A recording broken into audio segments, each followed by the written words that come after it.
Everyone. Welcome to IIT and Gate classes. This is lecture 2 on compiler design.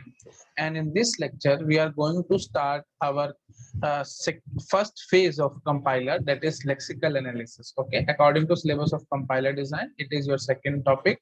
If you have not seen my syllabus video, then please watch my lecture 1. In that lecture, in the end, I have discussed the syllabus, and the first topic was introduction to compiler. It has been already covered in the first lecture. Now, in the second lecture, we are going to start our second topic according to that syllabus, that is lexical analysis, okay, or lexical analyzer.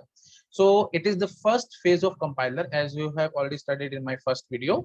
So it is the first phase of compiler, and lexical analyzer is also known as scanner. Okay, so I have used the word lexical analyzer or scanner. Okay, what is its function? It will group the stream of characters into meaningful sequences called lexemes. Okay, it will group the stream of characters into meaningful sequences called lexemes. So first question which will come to our mind is that, is the lexical analyzer the phase which actually read the program? Yes, lexical analyzer is the only phase. LA is the only phase. LA is the only phase which read the program. Okay, the program which you have written, that is read by lexical analyzer only. Okay, rest of the phases will read tokens, or you can say the output of lexical analyzer is the token, and these tokens are read by other phases, or more precisely the syntax analyzer, which is the second phase. That phase will read the tokens, which is the output of lexical analyzer. Anyway, that I have already told you in the previous class itself. Okay, so lexical analyzer is the only phase which read the program. Now, what is the meaning of okay, you already know stream of characters. That is, the program is nothing but you have written the characters, character by character you have written the program. That is nothing but your stream of characters into meaningful sequences called lexeme. What is the basic meaning of meaningful here? Okay, so let me tell you a simple example. Okay, like I give you a word, say baritone. Okay, now most of you will say that this word is meaningless because you do not know the exact meaning, or you haven't heard this word till now. This is an English word, so you may think that it is meaningless. So why you are thinking it is meaningless, or why you think that it is not a word? Because you have not heard it. If you have already heard this word, then you will say, yes, I have heard this word, and its meaning is deep male voice. Okay, so forget about the meaning and all, like the voice of Amitabh Bachchan, that is a baritone. Okay, so forget about the meaning. The main thing is that most of you will say that baritone is meaningless word because you do not know its meaning now. But some of you will say that, yes, sir, it is a meaningful word because we have already heard this word and its meaning is deep male voice and so on. So the students who are saying that we have already heard this word, they will say that it is meaningful. So what exactly is meaningful? That you have already seen this word. Okay, you have already seen this word, or you have already heard about it, then you will say it is meaningful. Otherwise you will say it is meaningless. So same is the case with lexical analyzer. So it will for lexical analyzer, meaningful means what? Which it has already heard, or which it already know. Now the question comes, how will you how lexical analyzer already know the words? Actually, it does not know the words. It knows, or you can say it already stores some patterns. Okay, it already know, or it already have some patterns. Technically, these patterns are regular expressions. Okay, so lexical analyzer has already some patterns, or you can say technically regular expressions, which you have already studied in TOC. So according to these patterns, it will try to recognize the words. Okay, for example, say for you can say identifiers, or you can say uh, variable names. Okay, variable name, function name, etc. All these are identifiers. So for identifier, regular expression is L plus D whole star.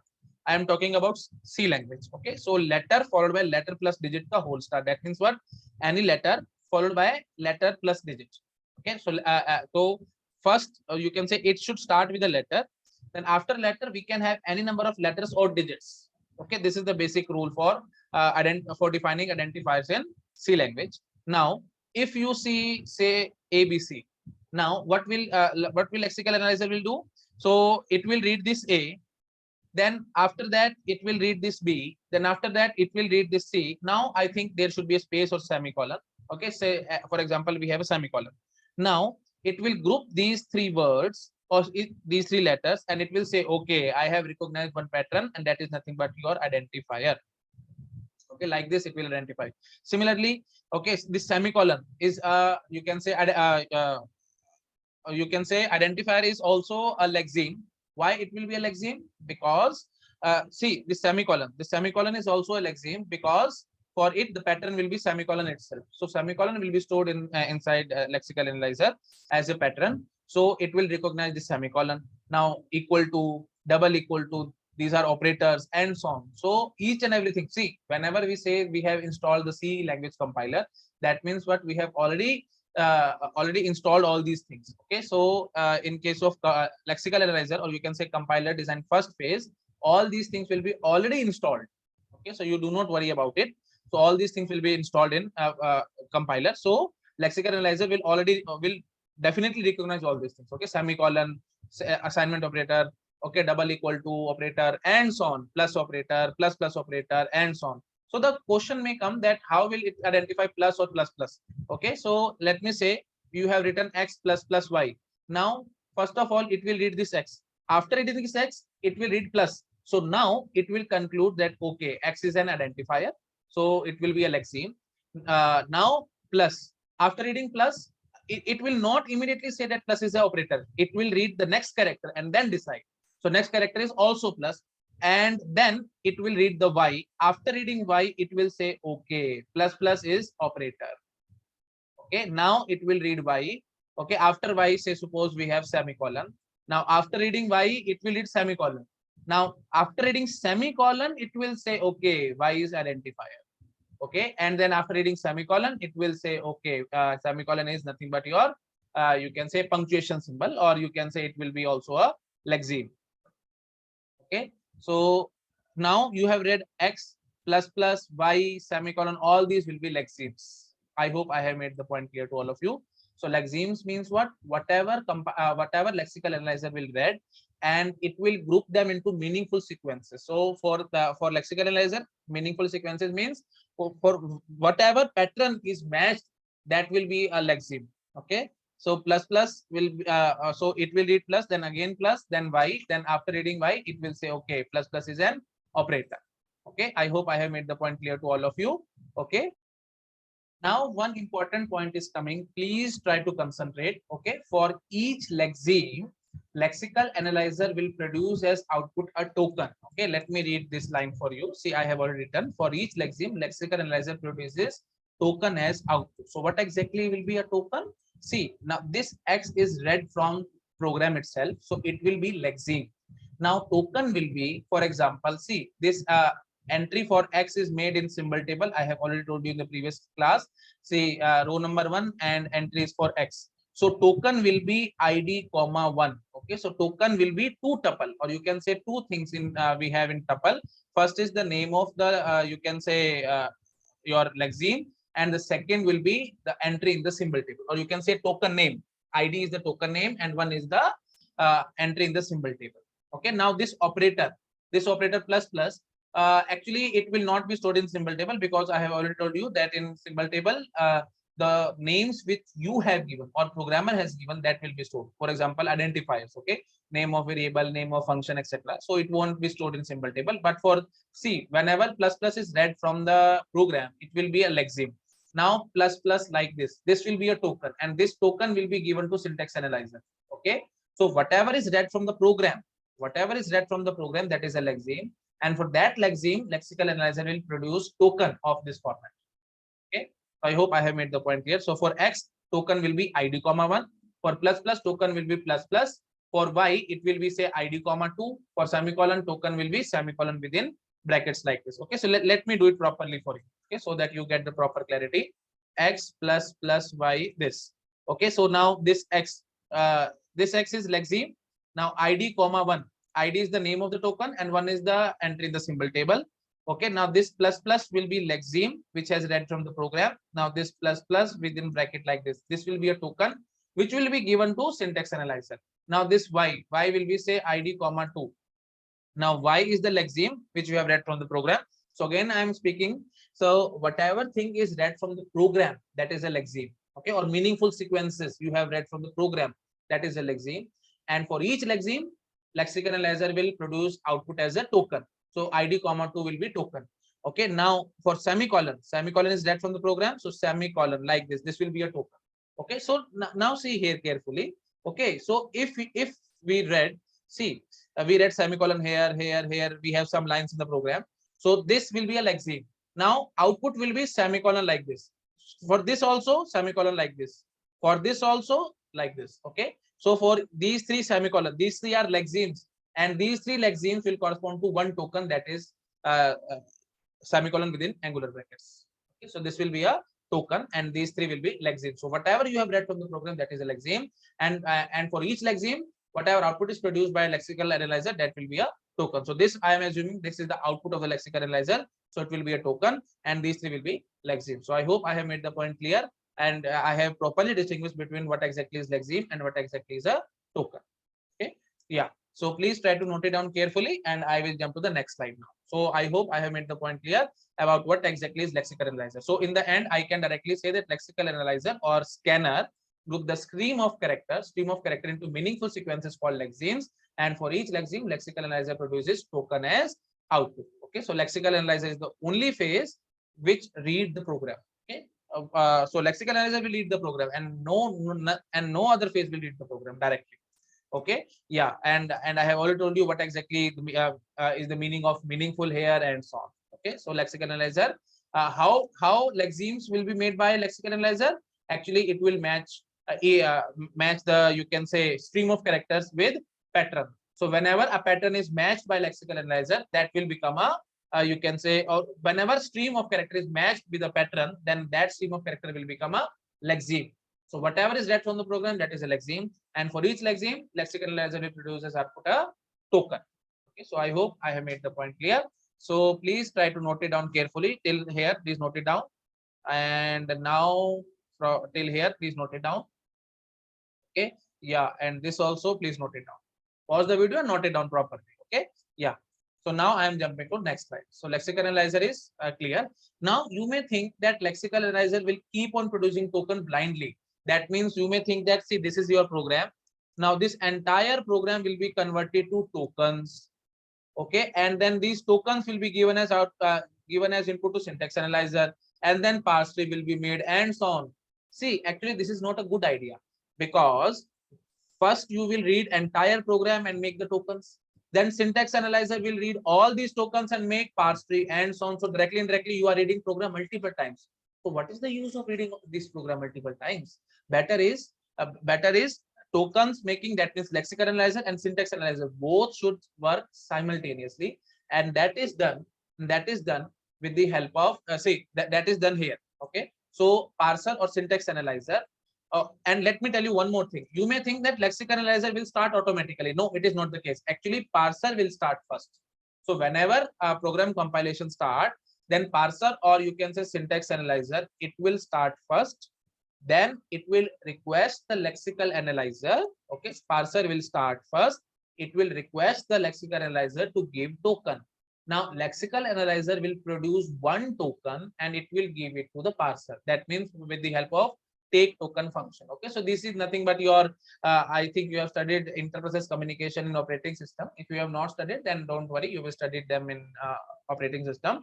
Okay, so this is a process, this is also a process. So I'm talking in terms of operating system, or let me say simply, it is a program. Parser is a program, you can say a code, piece of code, and lexical analyzer is also a piece of code. So directly and indirectly I can say them, these are processes. Okay, so whenever programs start running, then it will become a process according to operating system. So this is also a process, this is also a process.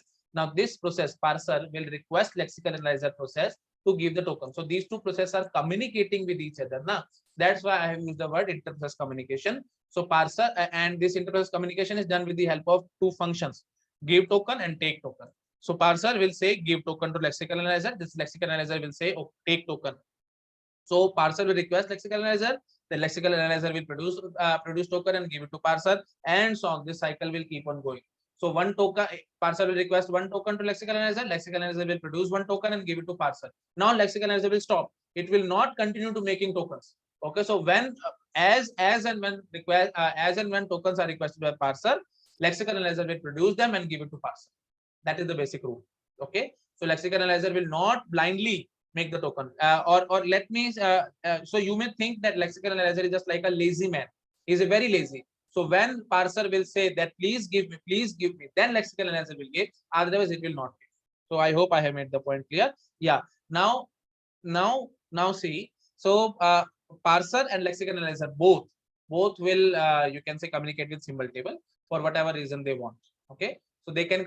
The main thing of this, or you can say the main theme of this diagram is to give you an introduction that parser and lexical analyzer will both work parallelly, and parser will request the lexical analyzer to give the token, and then lexical analyzer will produce the token and give to parser. And while making tokens or while receiving tokens, or you can say there are some reasons. Actually, I will tell you all these reasons in detail once I will start syntax analyzer and so on. So you just have to remember this thing that lexical analyzer and parser both may use symbol table. That's it. Okay. Yeah. So now basically you have got the exact idea about how parser and lexical analyzer are working together, or they are working parallelly. Okay. Now lexical analyzer basic introduction is over. Now we will study rules to count the token. See, this type of questions come in various competitive exam. So there are total 5 rules which you have to follow to count the number of tokens in any program. So the first rule is one token for each keyword. Keyword like integer, okay, like you can say integer, character, char, float, okay, if, do, while. I'm talking about C language because C language is asked in most of the competitive exam. So for all these keywords, there will be one token. So for integer, token will be int, for char, token will be char, and so on. Okay, and these patterns will be stored as it is in lexical analyzer. Okay, so lexical analyzer will match all these. Okay, so if you have written int x like this, okay, so how lexical analyzer will work? Lexical analyzer will read I. Okay, then after reading I, it will say, okay, let me go ahead. It will read N. Then it will say, okay, let me go ahead. It will read T. Then after reading space, it will come back. Okay, it have read I. Okay, let me say it properly. Lexical analyzer has read I, then N, then T, and after reading this space, it will say, okay, I have matched, I have found one token. Sorry, I have found a pattern which is int. So it will be your lexeme, and for this lexeme, token will be like this. So token will be generated by lexical analyzer like this. Okay, so whatever is read from the program, that is int, it will be a lexeme, and for this lexeme, token will be like this. Okay, so I hope I have made the point clear to all of you. So these are the patterns for keyword. So directly and indirectly, I can say one token for each keyword. Next is one token for each operator, like plus, minus, multiply, plus, star, okay, or you can say divide, percentage, and so on. Whatever operators you have studied in C language, for each of these operators, there will be one token. Now, one token for each identifier. Okay, identifier, I have already told you, L followed by L plus D ka star. This is the pattern for identifier. Okay, so you have given the name to variables or functions, and so on. All these will be acting like a identifier. Okay, now one token for each literal. Literal mean constant. So like you have written x is equal to 10. X is equal to 10. So this 10 will be a token. Equal to will be token. X will be token. Semicolon will be token. Roughly, I'm saying token. Actually, X read from the program. It will be act as a lexeme. For this lexeme, token will be say ID comma 1. Okay, for this equal to, token will be equal to. For this 10, token will be constant like this 10. For semicolon, token will be like this. So whatever is read from the program, that is a lexeme, and for each lexeme, lexical analyzer will produce token as output like this. Okay, yeah.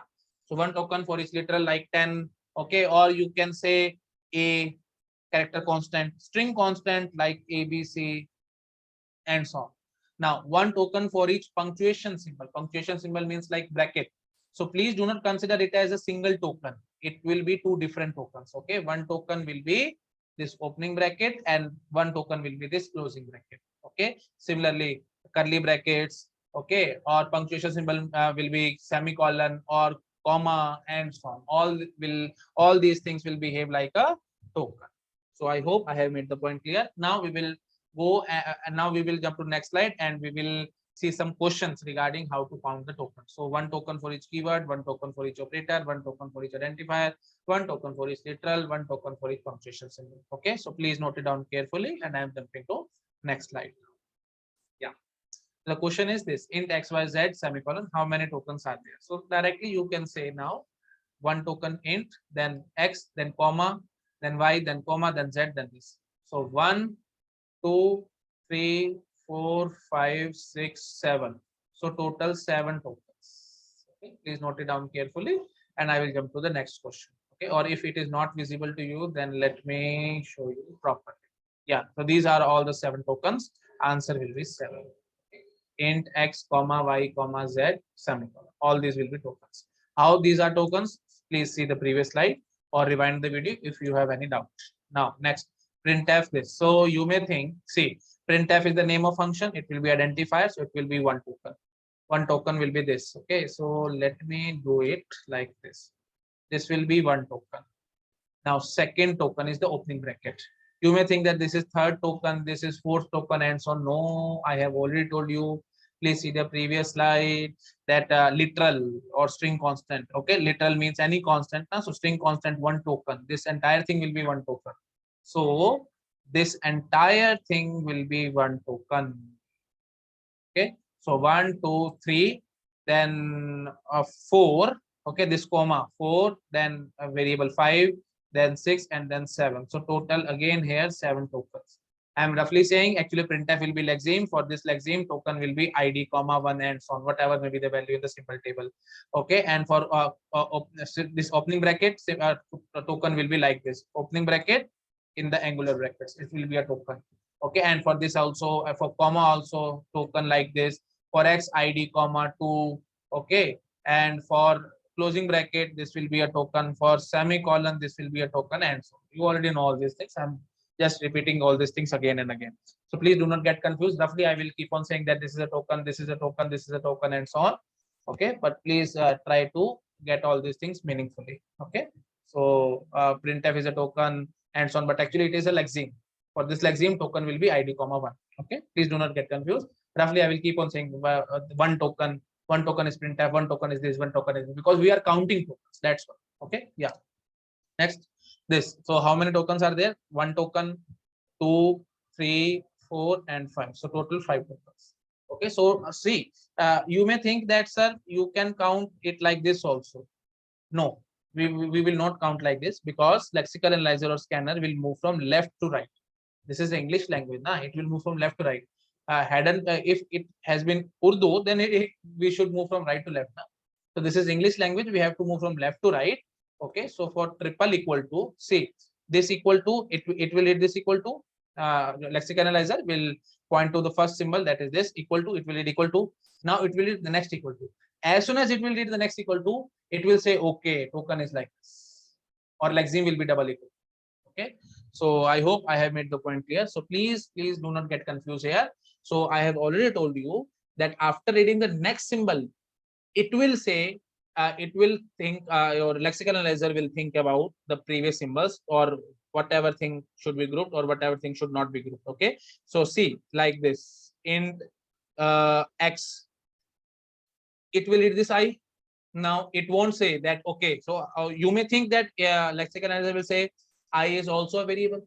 So like this, integer I semicolon. So you may, how will it will say this int is a keyword and this I is a variable.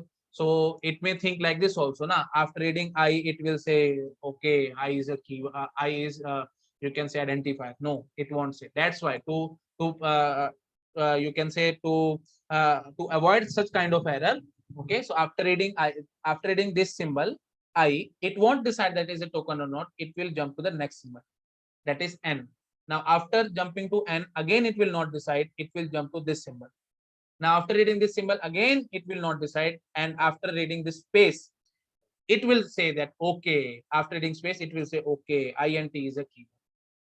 Okay, like this it will say. Okay, yeah, so we can say like this also, int a, then space, then b, like this. So obviously it is a syntax error, But how it will combine? It will say I, then N, then T, then A, then space. Now it will combine all these and it will say INTA. So it will be acting like a identifier for what? For according to lexical analysis. It will say it is a identifier. Okay, now syntax error will be obviously syntax analyzer. Once this token is given to syntax analyzer and it will take grammar and so on, then it will say that it is error and so on. Okay, so I have already told you in the previous class now, syntax analyzer will need what? Syntax analyzer will need two things. One is the string, or you can say one is the token, and another is your grammar. Okay, and it will generate your parse tree if it is correct, or it will say error. Okay, now token has been given. Now according to grammar, syntax analyzer will say grammar is already given to the syntax analyzer. And again I'm speaking again and again that once you install the compiler, all these things will be automatically installed. So grammar, token, so grammar and patterns, all these things will be already stored in the compiler. Okay, so regular expression for each token and so on. Okay, and grammar, so all these things will be installed. Okay, once all these things will be installed, so no need to worry about them. You cannot say that from where grammar is coming and so on. It is already installed. Okay, now grammar and token. Okay, so int a, b and semicolon. So it so according to grammar it won't match, and hence syntax analyzer will give us error message. Okay, so so int a. So the main thing here is that lexical analyzer or scanner will match the longest pattern. It will not match the shortest pattern. If it match the shortest pattern, then obviously in case of int, then it will say I is identifier, N is identifier, T is also identifier. Obviously it will be meaningless thing, na? So obviously in lexical analyzer or scanner, it will match the longest pattern. This is very, very important point. Please note it down carefully. Okay, so lexical analyzer will match the longest pattern. It won't match the shortest pattern. So INTA, this is a longest pattern which it is getting, because after that it is having a space. And let me tell you one thing. See, space is not a token. Okay, or you can say it is not a lexeme. Hence, lexical analyzer will remove all the blank spaces from the program. Okay, so please note it down carefully. Lexical analyzer will remove, LA will remove all blank spaces from the program. Will remove all blank spaces from the program. Okay, so how I am saying it? It will remove all the blank spaces from the program. See here carefully. Please do not say like this. Here we have program like this, int x. Okay, then we have say void main. In C language we have written like this, void main, bracket have been started, and int x and so on we have written something. Please do not say that lexical analyzer will make the program like this, void and side by side main. Okay, and then I and T, then X and so on. Obviously this is meaningless thing. This entire so our program will come in one single line without spaces. So obviously how lexical analyzer will analyze, or how lexical analyzer will group these sequences into a token and so on, or into meaningful sequences like lexemes and so on. How it will make it is meaningless thing. So actually what happens is, okay, so after reading void is a keyword. Now after that it is having a space. So obviously space is not a token. So void will be taken as lexeme, and obviously it will become a token. Now next token will be main. Okay, next token will be main. Next token will be opening bracket. Next token will be closing bracket, and so on. Okay, so again I'm speaking that I have roughly said that main is a token. Actually main is a lexeme. For this lexeme, token will be ID. Okay, yeah. So and anyway, forget about all these things. Now I will say this was the last time I was repeating lexeme and token and so on. I will not repeat it again and again. Okay, so please try to follow my wordings, what exactly I am saying. Okay, so please try to follow it. Yeah, so roughly I will say that see, main is a token and so on. Okay, so space has been removed. So indirectly I'm saying space has been removed because void, okay, void will be a token. It will be given to syntax analyzer. Then main will be given to syntax analyzer, or you can say ID, whatever may be the token and so on. So all these things will be given to syntax analyzer. This space will not be given to syntax analyzer. So roughly we will say that the space has been removed by your lexical analyzer phase. Okay, so I hope I have made the point clear to all of you. Okay, yeah, please try to note it down, and I will jump to the next slide now. Okay, yeah, please note it down all these things carefully, then we will jump to the next slide. Okay, so from here, try to note it down all these things. Okay, yeah, please note it down carefully. Pause the video and note it down carefully. Okay, yes. So now I will jump into next slide. Yes. So next is, so we have to count the tokens here. So int, this will be a token, one token, then two, then three, then four, and then five. So here we will have 5 tokens. Okay. You may argue that, sir, this is pointer to pointer. So star star p. So star star will behave like one token. No, it is no doubt we know it is a pointer to pointer, but in C language operator list, you will not find this as a operator. Okay, please note it down carefully. You won't be able to find star star as a operator in your C language operator list. So in C language operator list, we have only one operator, that is star. So you have written star 2 times. That's why we will have 2 tokens. Okay, yeah, please note it down carefully. So we will have here 5 tokens. Then I will jump to the next slide now. I hope you have noted down, and now I am jumping to next slide. Yes, so in this question, how many you can say tokens are there? Again, we have to count the same thing, that is number of tokens. Okay, so yeah, so this will be 1 token, then second, then third, then fourth, then fifth, sixth, seventh, eighth, and ninth. So total we have 9 tokens. Okay, please note it down carefully. And I think I should not repeat all these things again and again. And in case of plus plus, I like this now. So we have 2 plus, then obviously 2 plus will be given priority. You won't say that this plus and this plus we have 2 tokens. So this will be 1 token. Again, we have got 2 pluses. So it will be second next token, then single plus, then 1 token, then Y, and then semicolon, and so on. So total we have 9 tokens. Please note it down, and I'm jumping to next slide now. Yeah, so now I am jumping to next slide. Yes. So blank spaces and comments are no token, hence these are removed by Lexical Analyzer. For blank spaces, I have already told you. Now, what about these comments? Again, comments are actually ignored by Lexical Analyzer. So please do not consider this entire thing as one token. Actually, it is a one comment. So it will be removed by Lexical Analyzer in the sense that it won't be a token. So it won't be given to next phase, that is syntax analyzer. So directly and indirectly, it is ignored. Again here. So what is the difference between this type of comment and this? This is a, I think you already know, multi-line comment, and this is single line comment. Okay. So again, this will be ignored by, you can say Lexical Analyzer won't consider it as a token. So obviously it won't be given as a token to next phase because it is not a token. So it won't be given as input to syntax analyzer. So directly and indirectly, all the phases will ignore this. So we will say that these are removed by the Lexical Analyzer itself. Okay. Yeah, roughly we will say like this. Okay, so here let me count the tokens. 1 token, then second, third, fourth, fifth, and sixth. So whatever may be the lines, I have obviously have not written them, so we will not consider them. 1, 2, 3, 4, 5, 6. So total 6 tokens are there. Okay, yeah, please note it down. I am jumping to next slide now.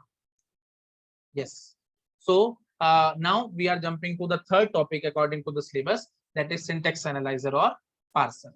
And this is, you can say, heart of compiler. Okay, let me write it with a different color so that you get you got to know about the importance. Oh, actually I have written this already. Okay, so this is heart of compiler. So what is syntax analyzer or parser? I have already told you in the previous class in the brief introduction that syntax analyzer will need 2 things. One is context free grammar and another is string or W. So it will say syntax analyzer will produce parse tree if W belong to the LG, or language generated by grammar G. If W belong to that language, then obviously it will generate parse tree. Otherwise, it will give some error message. Okay, error message that means syntax error and so on. If W does not belong to LG, so syntax analyzer or parser will need 2 things: context free grammar and string. And it will generate output as parse tree if W belong to LG, and it will give you error message if W does not belong to LG. Okay, so I hope I have made the point clear. Please note it down carefully, and I am jumping to next slide now. Yes. So syntax analyzer or parser are of 2 types. One is known as top-down parser, another is known as bottom-up parser. So I will read all these things definitely. Please do not worry about them. First, let me tell you basic introduction. Then obviously all these things will be clear to you. Okay. So see here carefully. We have a grammar. S goes to A, B, D, and A goes to B, F, B goes to C, G. This is your grammar. And this is a string W, A, B, C, D. Now, how top-down parser will work? Okay. How top-down parser will work? It will say, it will from starting from S, it will try to generate the string ABC starting from S. So we will say while on S it has read this A, so obviously it will apply this production rule. S goes to A, B, D. Okay. Now we will say that A and A matches. Now on A it has read B. Now it has to take decision. See, we have two production rule now. B, A goes to B and A goes to F. So obviously it has read this B. So obviously it will apply this production rule. So A will go to B. So I hope I have made the point clear. Now B and B will match. Now on B it has read C. Now again it has to take decision that which production to use. B goes to C or B goes to G. Obviously it will say B goes to C because it has read C. Yeah. So C and C will match. Now D and D will also match. Now it will say okay, string has been generated. Okay. So I hope I have made the point clear. So what exactly top-down parser is doing? Starting from S, it is trying to derive the string. Okay. So how exactly string has been derived? Okay. So I have already told you. I will not obviously repeat again and again, but let me draw pass tree for you. A, B, D. Now first production rule was S goes to A, B, D. Now this A goes to B. It was expanded first. Then B goes to C. Second, then it was expanded. Okay. So first was S goes to A, B, D. Second was A goes to B. Then third was B goes to C. Why I am speaking it again and again? Please have some patience. You will get the idea. Okay. So this is important point actually. So first, what was expanded? S goes to A, B, D. Then this A was expanded to B. Then this B was expanded to C. Okay. Yeah. So this is the basic working of top-down parser. Okay. So starting from S, it will try to generate the string. Okay. Yeah. Now see the point. Starting from S, it tries to generate W or string. Okay. Yeah. What about my bottom-up parser? Bottom-up parser, see carefully. What exactly bottom-up parser will do? Okay. What exactly bottom-up parser will do? See here carefully. So starting from string. Okay. Starting from string, it will try to get the S. So it bottom-up parser, as the name says, top-down parser means what? Top-down, like this. We are moving now. That's why it is called as top-down parser. Bottom-up means what? From bottom it will move top. So the string is A, B, C, D. Okay. Now it has read this A. Okay, or parser has read this A. Now it won't be reduced to any symbol. Now see, in RHS we do not have A here. Now so it won't be reduced to LHS and so on. Obviously we cannot reduce. Now B. Now B can be reduced to LHS, that is A. So in RHS we have B as it is now, so it can be reduced to A. Yeah, it will be reduced to A. Now after reading C, now C, it will see here we have C, so it will be reduced to B. Now A, B, now A, B, D. See here carefully, A, B, D. It can go to S, so it will go to S like this. Okay, so starting from string, it will try to generate the S. So that's why it is known as bottom-up parser. Now read the sentence. See, starting from W, it tries to get the S. And here, starting from S, it tries to generate W. Top-down parser will behave like this. Okay, it will go from top to bottom. Bottom-up parser will go from bottom to top, like this. Bottom-up parser. Okay, yeah. So next is main decision is about which production to choose. I think you have already got this. So here main decision is about which production to choose. So here we have a choice now, A go to B or F. So we have taken the decision because we have read the B, so we have used this A goes to B and so on. So decision is about which production to choose. In bottom-up parser, decision is about when to reduce RHS to LHS. So after reading B, we have reduced this B to capital A. That means RHS is reduced to LHS. So main decision is about when to reduce RHS to LHS. In bottom-up parser, we are doing this. So here I'll see here main decision is about when to reduce RHS to LHS. Here main decision is about which production to choose. Okay, now top-down parser uses LMD and bottom-up parser uses RMD in reverse. What this means, let me say it in the next slide. LMD, leftmost derivation. See, that's why I was saying it again and again. Okay, see here carefully.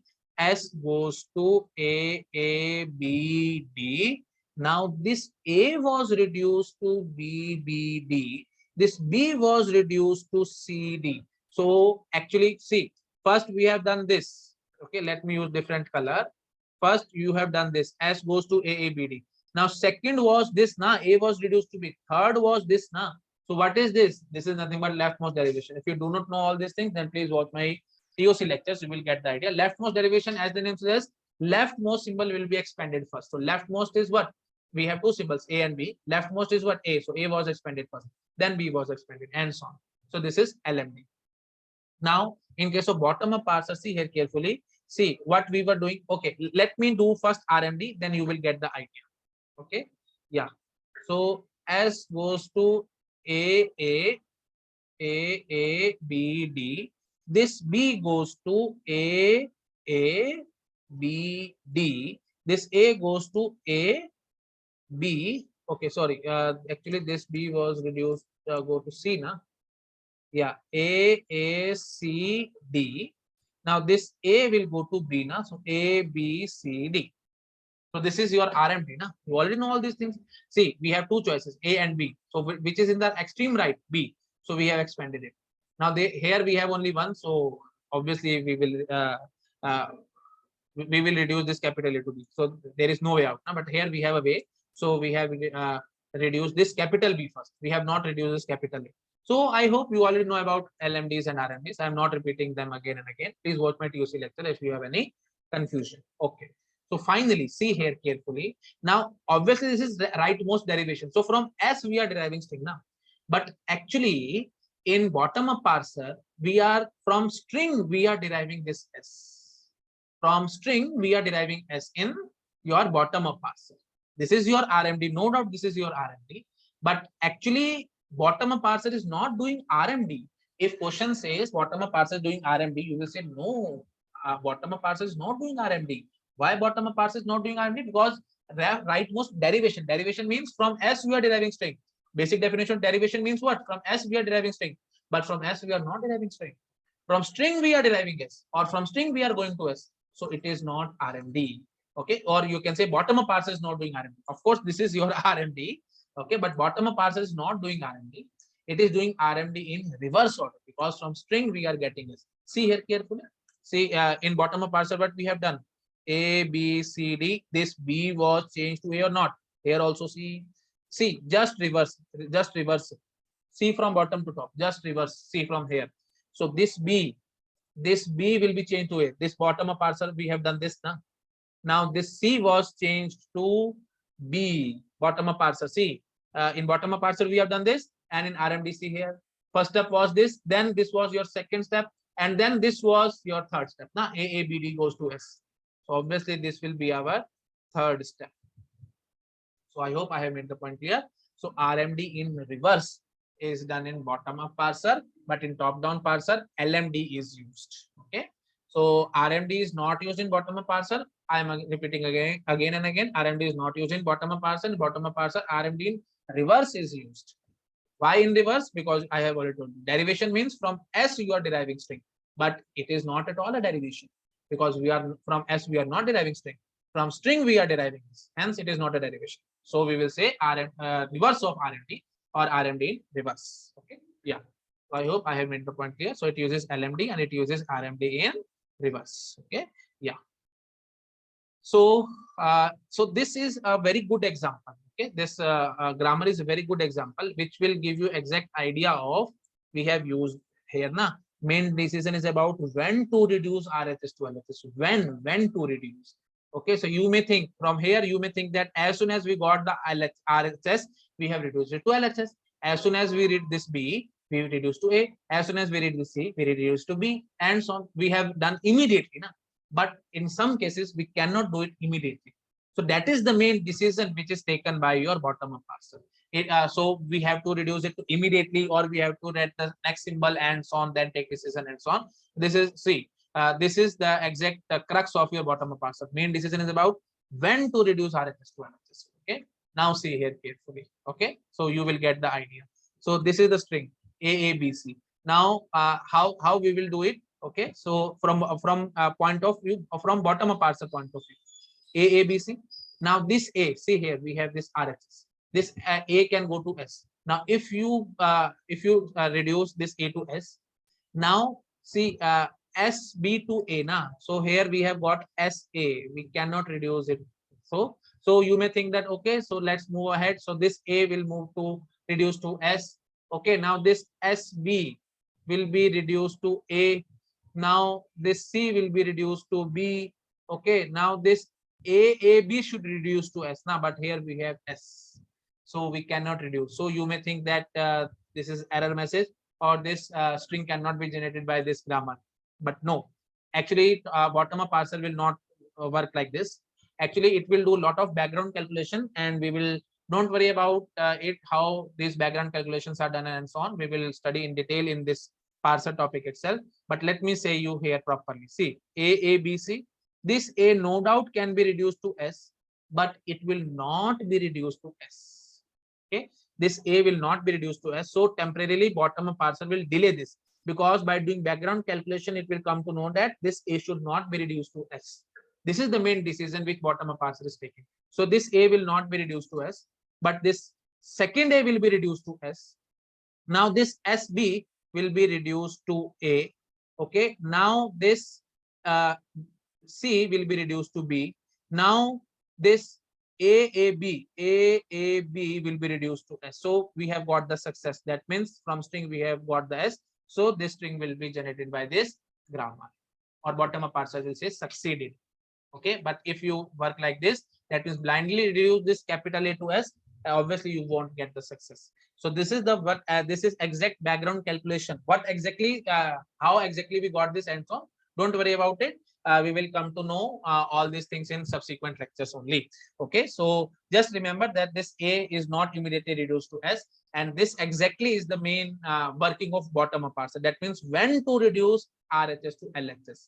So here this capital A, sorry, this small a is not reduced to capital S directly. This A is not reduced to capital S directly. Okay, this A. And we have jumped to this A. Now this A is reduced to S. Okay, so the main decision is about when to reduce RHS to LHS in bottom up parser. So I hope I have made the point clear. Now let's jump to the next slide. So broadly, okay, let me put everything on one slide so that you got the idea. Broadly, see, this is very important topic. Types of parsers. Many questions have been asked in GATE as well as UGC-NET and so on. So we have two types of parser: top-down parser, bottom-up parser. We have already studied. Top-down parser is of two types: top-down parser with backtracking and top-down parser without backtracking. Top-down parser with backtracking is also known as recursive descent parser. We will study this recursive descent parser and so on. But you have to know this. See, direct question will come in exam, that which top-down parser is having backtracking. So backtracking is present in recursive descent parser. Like this, directly question will come. So you have to by heart this this entire picture or this entire diagram, and many questions will come in GATE exam as well as UGC-NET exam. Please try to by heart it, and if you do not by heart it, then no worry. When we will jump to all these things, now we have to study each and every parser. Okay, so when we will jump to these parsers, you will get idea.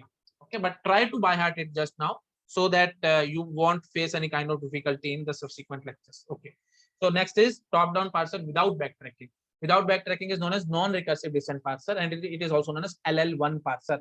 Directly question came in UGC-NET. LL1 parser is non-recursive descent parser or recursive descent parser. It is non-recursive descent parser. LL1 parser is having backtracking or no? It is having no backtracking. Okay, LL1 is top-down parser or bottom-up parser? It is top-down parser. Like this question will come. Next is bottom-up parser. Bottom-up parser is a two type: operator presence parser and LR parsers. Okay, operator presence parser we will study. Don't worry about it. I cannot say a few words. If you think that I should say a few words about it, then I cannot say it right now. We will jump to it. Don't worry. When we will jump to it, we will get idea. Okay, next is LR parser. LR parser is a four type: LR0, SLR1, LALR1, and CLR1. Okay, so according to power, these are written. Okay, so this is the least powerful parser. Let me say it with different color, so that you get the feeling that it is an important point. Directly question has have been come in exam. Please note it down carefully. LR0 parser is least powerful, and this is the most powerful. Okay, least powerful, obviously between these four, this is the least powerful and this is the most powerful. So according to power, left to right we have written LR0, SLR1, LALR1, CLR. Okay, and since it is your basic class, so I'm not saying full form of all these things. You may think that, sir, what exactly LR0, what exactly all these things mean. Don't worry about it. When we'll jump to these parsers, you will get each and everything crystal clear. What exactly this L means, what exactly this L means, what exactly this one means, what S means, LR1, LALR1, CLR1, all these things will be clear. Don't worry about it. Okay, so please note it down all these things precisely. And that's it. Thank you, all of you. This is all about this lecture. In the next lecture itself, we will start types of grammars, ambiguous grammar, unambiguous grammar, and so on. We will study all types of grammars. Okay, and then we will jump to the story of parsers in detail. So LL1 parser, recursive descent parser, and so on. Okay, yeah. Thank you so much. Bye bye.